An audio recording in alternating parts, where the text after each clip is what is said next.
నేను ఒక వీడియో పెట్టానండి. మా అమ్మాయికి కాలేజీ డబ్బులు రాలేదు, జగనన్న వచ్చిన తర్వాతే కాలేజీ పిల్లలకి 20,000 వేసాడు కదా గెలిచిన కొత్తలో. ఆ వీడియో పెడితే ఒక అతను చూసి కామెంట్ పెట్టాడండి, మీ అమ్మాయి వచ్చే కాలంలో రోడ్డు మీద నిలబడిద్దని వీడియో కామెంట్ పెట్టాడు. మా అమ్మాయి ఎందుకు వచ్చే కాలంలో రోడ్డు మీద నిలబడిద్దండి?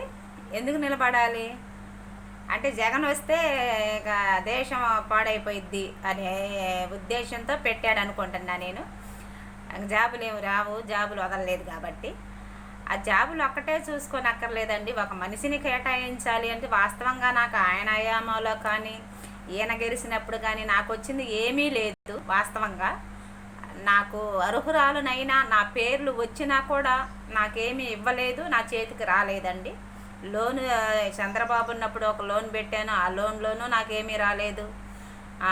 చంద్రబాబు కాలంలోనే మరి నా ఎల్ఐసి డబ్బులు కూడా ఏజెంట్ నాకు సంబంధం లేకుండా నాకు తెలియకుండా 12,000 తీసుకున్నాడు 2012లో. అది చంద్రబాబు ఉన్నప్పుడే కదా.